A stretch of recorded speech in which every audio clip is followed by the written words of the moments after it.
Ray sedari tadi tampak sibuk menelpon seseorang namun seperti tak mendapat balasan. "Kenapa, Mas? Dari tadi kok kelihatannya gelisah sekali menelpon seseorang?" tanya Lia. "Ini. Mas mau telpon Al, Mas mau menawarkan pekerjaan untuknya di kantor. Tapi kok dari tadi nomornya tidak aktif ya?" jawab Ray sambil terus mencoba menelpon. "Oh, gitu. Mungkin saja ponselnya sedang kehabisan baterai atau bisa jadi Al ganti nomor ponsel," balas Lia menebak-nebak. "Iya juga sih.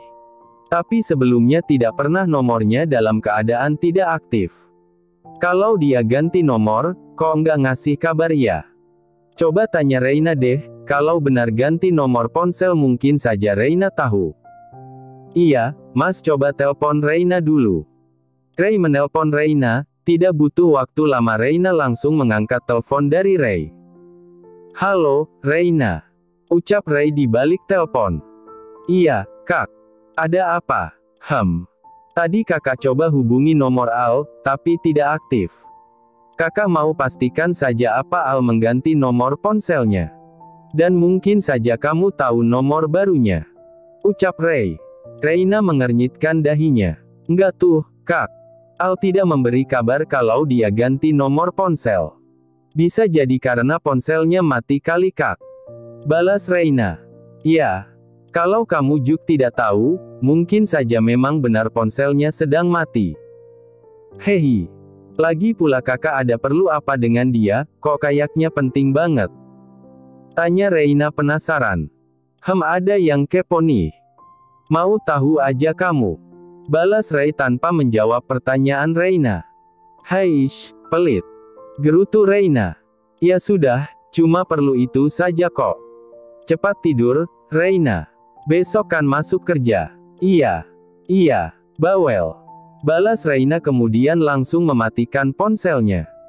Setelah menerima telepon dari Ray, Reina jadi turut penasaran mengapa Al tidak bisa dihubungi.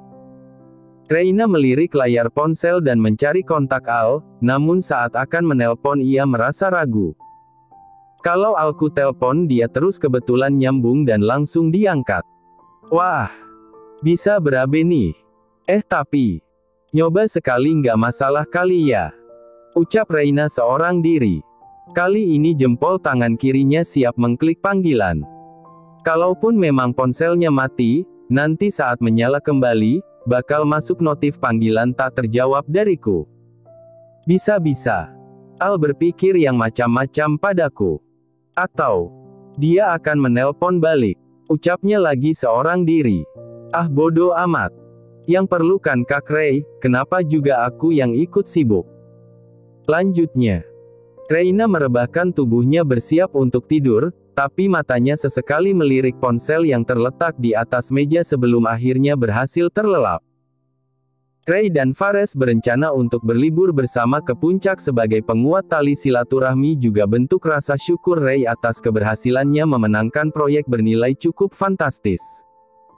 "Hali, Reina," ucap Ray di balik telepon. "Iya. Apa Kak?" balas Reina sambil berjalan masuk ke rumahnya.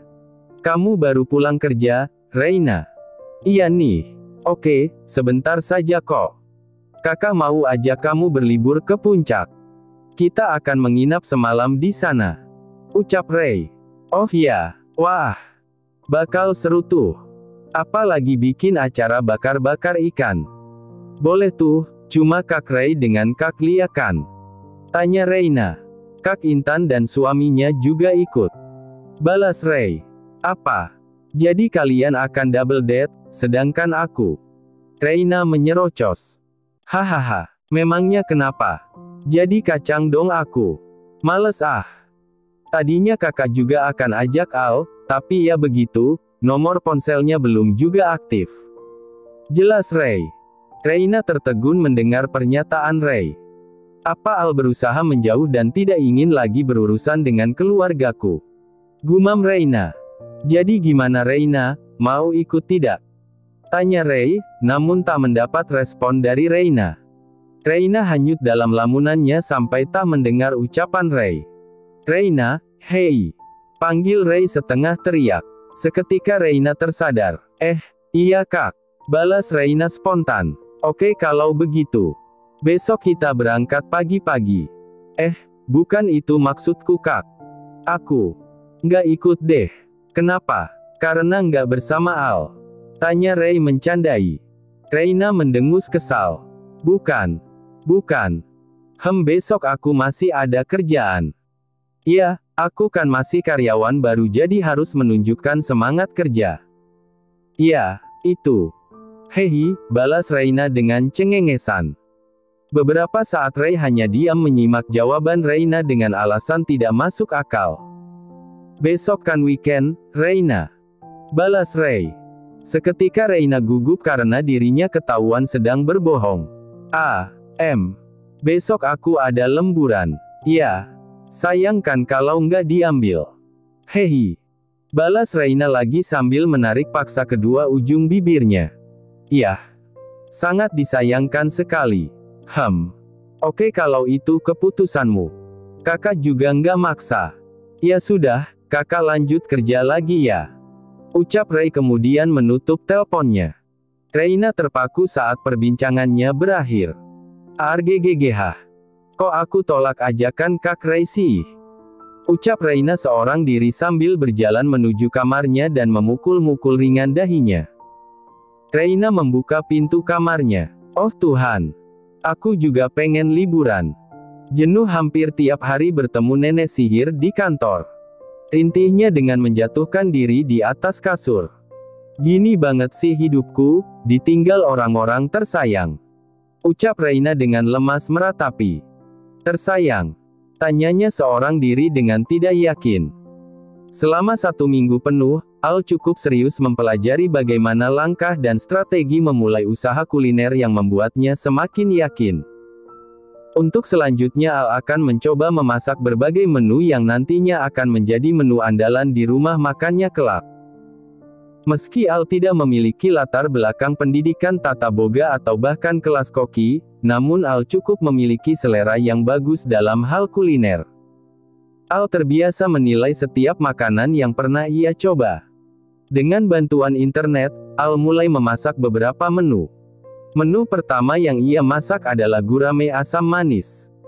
Ada sedikit bumbu tambahan di luar resep dari internet yang ia kreasikan sampai menjadi olahan gurame yang lebih lezat. Ini, ayah. Menu pertama sudah siap santap. Ucap Al pada Hendro yang kini menjadi komentatornya. Hendro memperhatikan tampilan awal ikan gurame dengan seksama. Nanti saat penyajian, beri garnish sedikit supaya tampilannya lebih cantik dan menarik. Ucap Hendro. Oh iya, aku lupa kalau saat ini aku sedang simulasi, tidak terpikirkan soal hiasan. Hehi, balas Al sambil tertawa ringan. Hendro kemudian mulai mencicipi hasil dari masakan Al. Al menatap Hendro lekat-lekat mulai dari memotong ikan, memasukkannya ke dalam mulut, sampai saat mengunyah. Al tidak sabar menunggu reaksi Hendro dan tentunya komentarnya. Kamu menambahkan lada ya? Tanya Hendro. Iya. Balas Al dengan harap-harap cemas. Sepertinya kamu terlalu banyak menambahkan lada di sausnya, sehingga rasa lada lebih mendominasi rasa saus yang seharusnya yaitu asam manis. Terus, tambahkan sedikit lagi garam. Selebihnya oke, nggak ada masalah. Jelas Hendro. Al menghembuskan nafas merasa sedikit lega meski ada sedikit yang perlu diperbaiki. Selanjutnya Al bersiap untuk memasak menu yang kedua. Al semakin bersemangat untuk terus mencoba memasak menu yang lain dan dengan seksama mencatat setiap resepnya. Di minggu kedua, Al sudah cukup siap untuk membuka usaha kulinernya. Al sudah mendapatkan 3 calon karyawan di rumah makannya nanti yang kesemuanya tidak memiliki latar belakang sebagai juru masak atau pelayan di rumah makan. Al nekat mempekerjakan siapa saja yang bersedia untuk bekerja di tempatnya dan mau belajar. Dengan hanya disaksikan oleh Hendro dan ketiga karyawannya, Al berdiri tepat di depan rumah makan miliknya yang kini terlihat jauh lebih bersih dan nyaman. Bismillahirrahmanirrahim. ucap Al sebelum akhirnya penutup kain dibuka olehnya. Rumah makan kekinian Mas Renaldi * nama itu yang terpampang jelas di atas papan besar yang berdiri kokoh di depan rumah makannya. Seketika tepukan tangan meramaikan acara peresmian yang sederhana itu. Hendro melangkah mendekati Al dan ikut memandangi papan nama tersebut. Untuk saat ini Alku hanya bisa membuka rumah makan. Semoga ke depan akan menjadi sebuah restoran, ucap Al pada Hendro. Tidak masalah, Al. Semua butuh proses, balas Hendro dengan mengalungkan tangannya pada pundak Al. Semakin diperhatikan, Hendro semakin merasa terganggu dengan satu huruf di papan nama rumah makan. Al, apa kamu tidak salah menuliskan namanya? Huruf A dalam nama, Renaldi, memakai huruf besar. Jadi lebih terkesan dua nama, ucap Hendro penasaran. Al menggaruk sebelah alisnya yang tidak gatal. Tidak masalah, ayah. Ayo, kita masuk ke dalam, balas Al mengalihkan rasa penasaran Hendro. Hendro dan Al kemudian masuk dan mencicipi beberapa menu di sana. Al melakukan promosi besar-besaran dengan potongan harga 50% di hari pertama rumah makannya beroperasi. Rupanya promo tersebut cukup menarik beberapa orang yang melewati rumah makannya untuk sekedar mencicipi menu yang disediakan. Al dan Hendro masuk ke dalam ruang utama para pengunjung. Al memanggil ketiga karyawannya untuk berbaris di hadapannya. Oke, Zainal, Siti, dan Agus. Ini hari pertama kalian bekerja. Tunjukkan kesungguhan kalian. Seperti yang telah ditugaskan sebelumnya, saya ingatkan lagi, Zainal dan Agus fokus memasak di dapur. Siti, kamu bertugas melayani pengunjung. Jangan lupa untuk selalu menebar senyum dan bersikap ramah kepada setiap pengunjung. Buat setiap pengunjung merasa nyaman dan dispesialkan. Tenang saja, saya akan ikut membantu kalian apabila dirasa perlu. Usahakan jangan berlama-lama menyiapkan setiap pesanan. Kalian mengerti? Pesan Al kepada ketiga karyawannya. Mengerti, Pak. Jawab ketiganya dengan kompak. Loh, jangan panggil saya, Pak, dong. Saya masih seumuran sama kalian, panggil saja Mas atau Kak atau Bang. Ucap Al dengan senyum ringan. Hehi iya, Mas. Balas Zainal. Oh ya, Siti. Dalam 1 minggu ke depan saya sudah menyiapkan selembar kertas dan pulpen untuk setiap meja pengunjung. Mintalah dengan sopan agar pengunjung dapat menuliskan komentar, kritik dan sarannya. Baik, Mas. Balas Siti dengan lemah lembut. Oke, silahkan kalian bekerja, ucap Al sebelum akhirnya ketiga karyawannya membubarkan diri dan kembali bertugas. Satu persatu pengunjung berdatangan dan memesan beberapa menu yang tersedia. Al memperhatikan dan memantau setiap gerak karyawannya. Sejauh yang ia lihat, cukup aman. Selanjutnya Al memperhatikan reaksi pengunjung yang mencicipi menu yang dipesan di rumah makannya. Beberapa pengunjung terlihat mengangguk-angguk menandakan bahwa mereka menikmati rasa dari sajian menu di rumah makan Mas Renaldi. Jarum jam terus berputar hingga sampai di angka pukul 20.30 waktu Indonesia Barat. Itu artinya Al beserta ketiga karyawannya bersiap menutup rumah makan dan segera pulang. Terlebih dahulu Al kembali membariskan ketiga karyawannya. Terima kasih untuk hari ini. Kerja kalian cukup bagus. Hari ini kita menghadapi cukup banyak pengunjung, kemungkinan besar karena kita memberi diskon menarik. Semoga besok dengan diberlakukan harga normal, tetap dapat menarik banyak pengunjung, ucap Al. Ya sudah, kalian boleh pulang. Jangan lupa besok jam 9 pagi kalian sudah harus standby di sini untuk persiapan buka kembali. Taati jadwal dan aturan yang ada. Lanjutnya.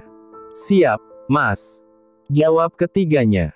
Akhirnya mereka bergegas pulang ke rumah masing-masing, tak terkecuali dengan Al. Al membawa pulang ratusan lembar kertas berisi ulasan pengunjung sampai ke kontrakannya.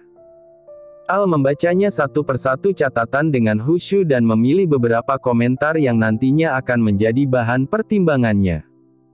Al, sudah. Waktunya tidur, ini sudah larut malam. Ucap Hendro. Iya, ayah.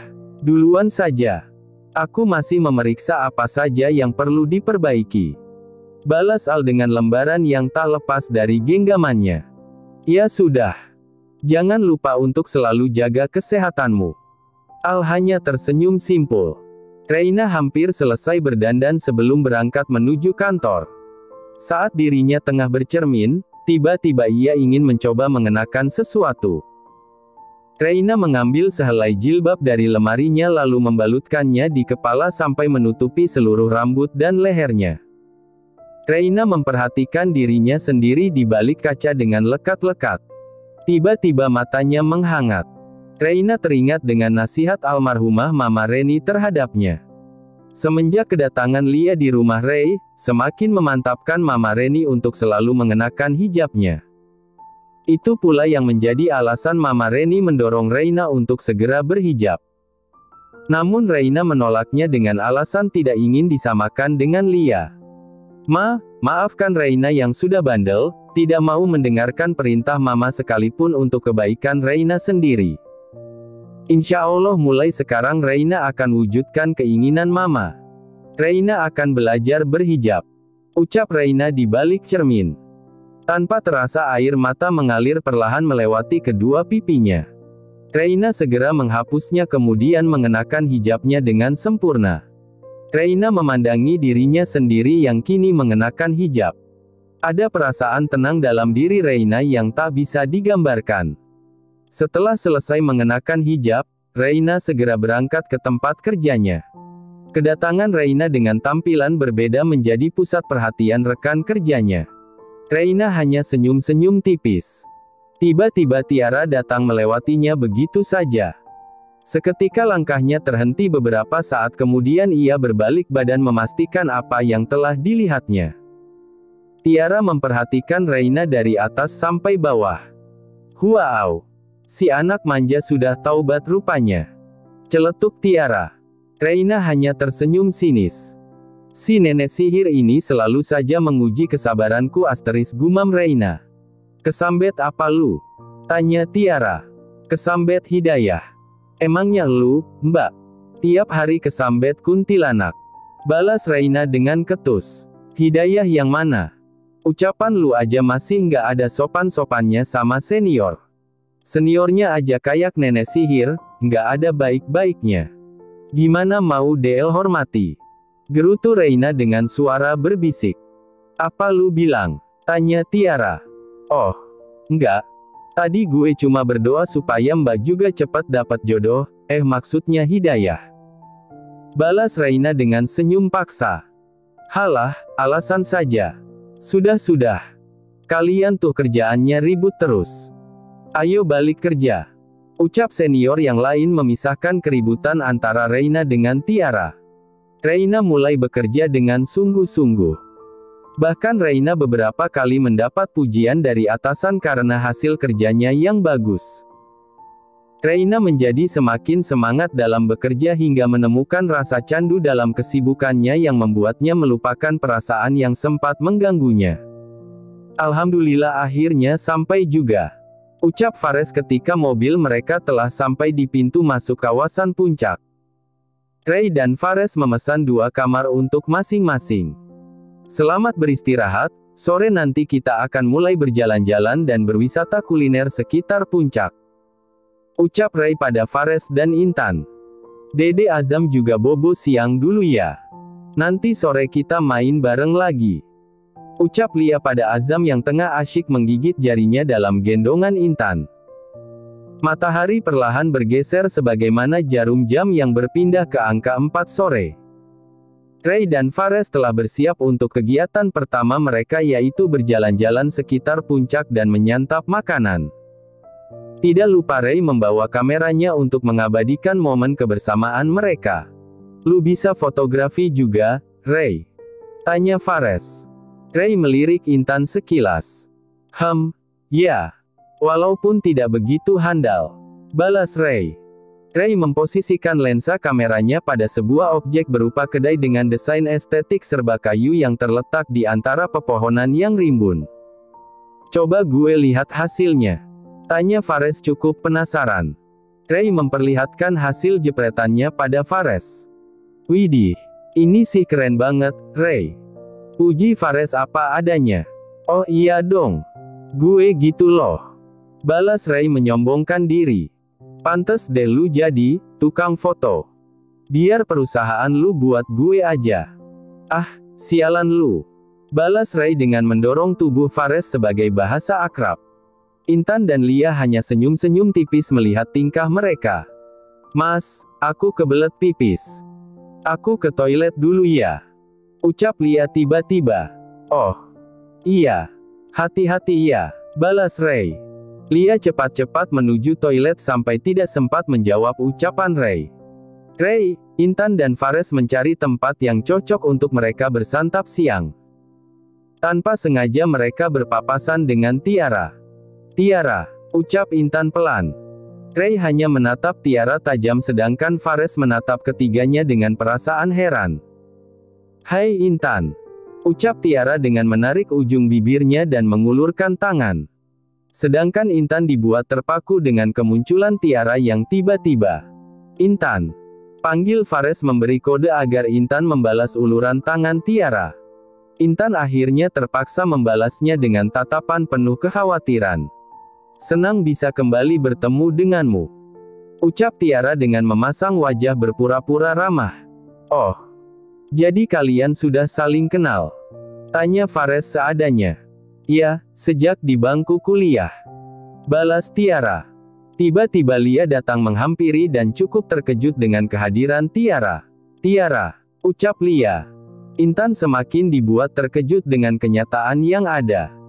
Rupanya Lia juga mengenal Tiara. Hai Lia. Kebetulan banget ya kita ketemu di sini. Gue ada proyek di sini dan nggak sengaja ketemu mereka. Ucap Tiara menunjukkan keakrabannya dengan Lia. Oh, bagus dong. Kalau begitu kamu bisa bergabung dengan kami. Balas Lia seadanya. Tiara melirik ke arah Intan lalu kembali ke Lia dengan memasang senyum. Terima kasih sudah menonton, guys. Jangan lupa klik like jika kalian menikmati cerita ini, subscribe untuk update konten seru lainnya, dan tinggalkan komentar di bawah tentang apa yang kalian pikirkan atau cerita apa yang ingin kalian dengar selanjutnya. Dukungan kalian sangat berarti. Sampai jumpa di video berikutnya.